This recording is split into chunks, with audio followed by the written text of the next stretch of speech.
तो प्यारे बच्चों, जैसा कि सभी बच्चों को पता है कि क्लास 11th का non plan and plan admission 2026-27 चल रहा है। ठीक है, स्टार्ट है। तो एडमिशन के टाइम पर नॉन प्लान के लिए मैं रिक्वायर्ड डॉक्यूमेंट बता चुका हूँ। अब सबमिशन वेरिफिकेशन के टाइम पर आपको कौन कौन से डॉक्यूमेंट लेकर जाना पड़ेगा। विदाउट डॉक्यूमेंट उनमें से कुछ भी नहीं है तो एडमिशन में दिक्कत हो सकती है। ठीक है, तो ध्यान से देख लो। 2 से 15 जून के बीच में जब आप सबमिशन वेरिफिकेशन के लिए जाओगे तो कौन कौन से डॉक्यूमेंट होने चाहिए, ये document plan and non plan दोनों के लिए। ठीक है, ध्यान से देख लो। यहाँ पर आप फिर से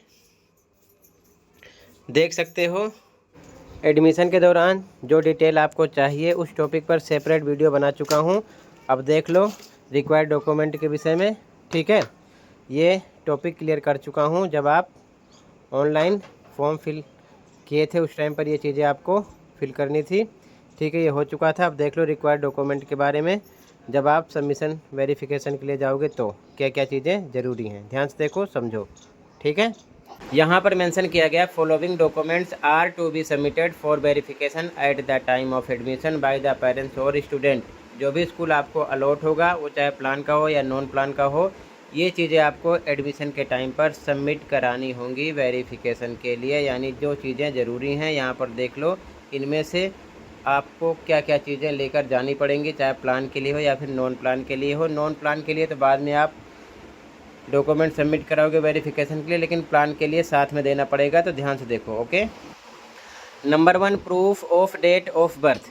एक प्रूफ चाहिए डेट ऑफ बर्थ का, लेकिन ध्यान रखेंगे SLC यानी कि स्कूल लिविंग सर्टिफिकेट उन बच्चों को चाहिए जो बच्चे किसी गवर्नमेंट स्कूल से दूसरे गवर्नमेंट स्कूल में एडमिशन लेना चाहते हैं या फिर प्राइवेट कैंडिडेट है, यानी कि प्राइवेट से क्लास 10th किए थे, 11th गवर्नमेंट से करना चाहते हैं, वहाँ पर नॉन प्लान माना जाएगा। नॉन प्लान के लिए SLC की ज़रूरत पड़ेगी। ठीक है, ये चीज़ ध्यान में रखना। ये बात समझ में आ गई। अगला number 2 marksheet of the previous class passed. जो भी आपने पिछली क्लास पास की उसकी मार्कशीट होनी चाहिए, यानी क्लास 10th की बात हो रही है यहाँ पर। ठीक है, उसके बाद में 1 passport size photograph of the child. एक पासपोर्ट साइज़ आपकी फ़ोटो होनी चाहिए। ठीक है ना। अगला number 4 any one of the following documents as residence proof of Delhi. कोई एक डॉक्यूमेंट होना चाहिए, यहाँ पर जितने भी मेंशन किए गए हैं, बट वो दिल्ली का होना चाहिए। ठीक है ना, ध्यान रखना। तो नंबर 1 पे यहाँ पर मेंशन किया राशन कार्ड होना चाहिए, उसमें पेरेंट्स नेम और साथ में आपका नाम होना चाहिए। नंबर 2 डोमिसाइल सर्टिफिकेट होना चाहिए, चाहे चाइल्ड का हो, बच्चे को, या फिर पेरेंट्स का हो, दोनों में से किसी एक का हो चलेगा। ठीक है। नंबर 3 वोटर ID होनी चाहिए, आपका हो या फिर आपके पेरेंट्स का हो, दोनों में से किसी एक का चलेगा। ठीक है। उसके बाद में इलेक्ट्रिक बिल चाहिए, टेलीफोन बिल या फिर वाटर बिल। ठीक है ना, तीनों में से कोई एक चलेगा।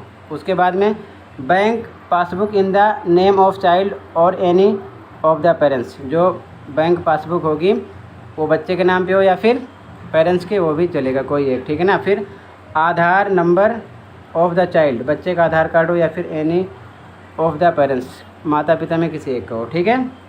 फिर passport in the name of child या फिर एनी ऑफ पेरेंट्स, माता पिता का पासपोर्ट हो ना हो।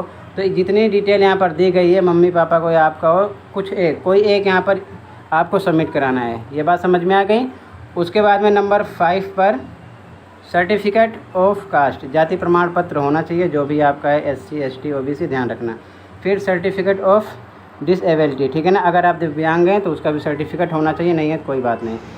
बाकी चीज़ें आपको स्कूल से पता चल जाएंगी। तो मिलते हैं अगली वीडियो में। Thank you for watching and take care. Okay.